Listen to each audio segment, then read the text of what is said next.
खुद को निषादों का मसीहा कहने वाले वीआईपी पार्टी प्रमुख मुकेश सहनी बिहार में गंगा जल पिलाकर कसम खिलाने निकले हैं। अब नेताजी कहते तो खुद को गरीबों का हितैषी हैं, लेकिन सवारी कर रहे हैं करोड़ों की रथ की। देखिए इस रिपोर्ट में।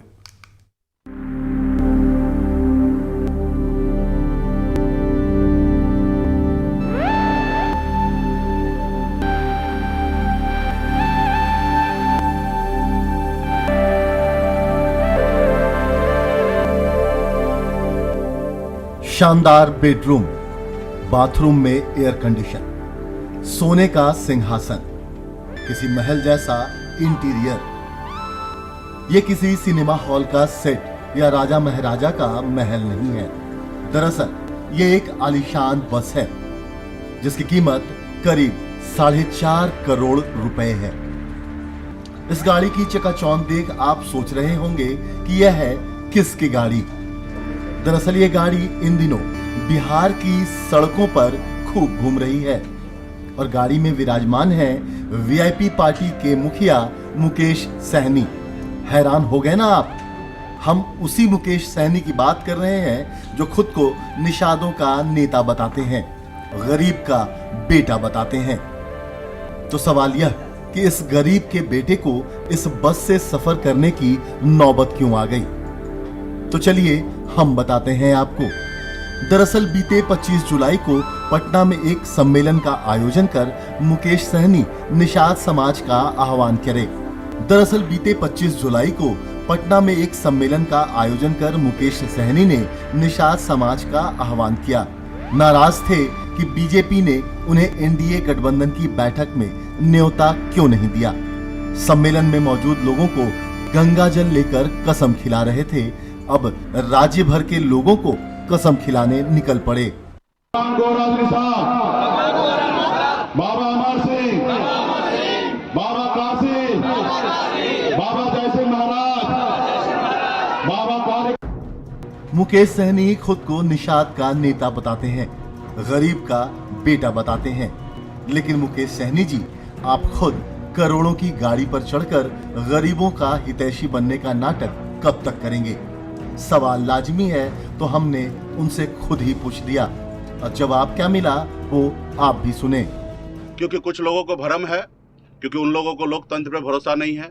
उन लोगों को लगता है कि चुनाव में हम पैसा खर्चा करेंगे, हम चुनाव जीत जाएंगे और गरीब, पिछड़ा, ऐसे दलित समाज को निश्चित तौर पे किसी न किसी समय में गुमराह कर दिया जाता है और चुनाव ले लिया जाता है वोट, और उनका काम नहीं होता। तो इस बार हम लोग सतर्क हैं कि कहीं से कोई भी ऐसे लोग जो लोग गरीब को हमेशा दबाना चाहता है, ऐसे लोग अपने मंसूबा में कामयाब ना हो और हमारे लोग भी अटल हो जाए कि हमें नहीं, हम अपने बच्चे के भविष्य के लिए सौगंध खाएं, संकल्प लिए हैं, हमें अभी किसी का नहीं सुनना है, हम अपने नेता को सुनना है। वीडियो है, वो वीडियो रात तक मोदी जी के पास, पीएम तक, गृह मंत्री के पास, देश के जितने भी विपक्ष के नेता है सभी के पास पहुँच जाएगा और वो देखेंगे कि अभी निषाद के बेटा किसी का सुनेगा नहीं।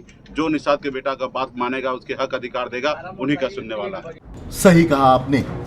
करोड़ों की गाड़ी पर चढ़कर आप गरीबों का हिमायती बन रहे, उनके सबसे बड़े नेता बन रहे।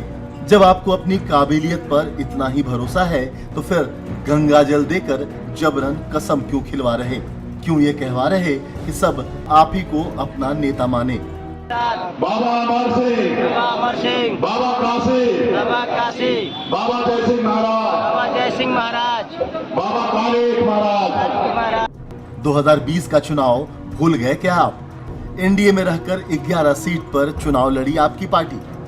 दूसरी पार्टियों के वोट बैंक के आधार पर आपकी पार्टी 4 सीट तो जीत गई, लेकिन आप अपनी खुद की सीट ही नहीं बचा पाए। चुनाव से पहले आपने कहा था कि एक एमएलसी के लिए आप 10 नाम देते हैं और चुनाव के बाद उन्हें ही बनाया जाएगा, लेकिन चुनाव हारने के बाद मंत्री बनने के लिए खुद ही एमएलसी बन गए।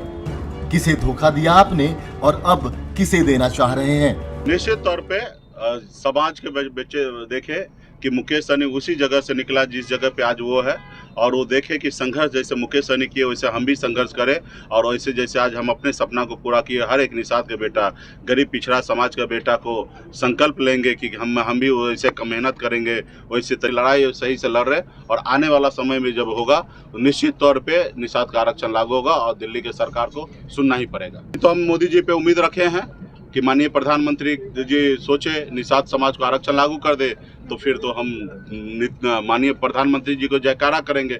अगर नहीं करेंगे तो हम विरोध करेंगे। हम चाहेंगे कि जो दूसरा सरकार को लाए जो हमारे निषाद को आरक्षण लागू करे। आप कहते हैं लोग इस गाड़ी को देखकर मुकेश सहनी के संघर्ष को समझे, तो क्या आप सबको अपनी तरह शातिर और धूर्त बनाना चाहते हैं? क्या शर्म नहीं आती है आपको? हमें तो नहीं लगता कि आती होगी। हम तो यह भी नहीं समझ पाते कि पता नहीं क्यों आपकी पार्टी के कार्यकर्ता आपको अपना नेता मानते हैं। ओह अच्छा, माफ कीजिएगा, पैसा जो है आपके पास, भले ही दूसरे दलों पर पैसे के बल पर वोट खरीदने का आप आरोप लगा दें, लेकिन आप क्या कर रहे हैं? आपको महागठबंधन ने पहले ही ठुकरा दिया है। एनडीए की बैठक में आपको ठेंगा दिखा दिया गया। जाहिर सी बात है, कोई आपको जनाधार वाला नेता मानता ही नहीं। अब तो शर्म कीजिए, जनता के बीच जाइए, उनके सुख दुख का साथी बनिए, उनकी गरीबी को महसूस कीजिए। और ये सब करोड़ों की गाड़ी में बैठकर नहीं होगा साहब, बल्कि पैदल घूमकर उनके दर्द को साझा करने से होगा। शायद तब आपको लोग अपना हमदर्द समझेंगे, क्योंकि जब तक आप किसी के हमदर्द नहीं बनेंगे, लोग आपको अपना नेता कभी नहीं समझेंगे। मोतिहारी से धनंजय कुमार के साथ ब्यूरो रिपोर्ट, भारत न्यूज़ 24।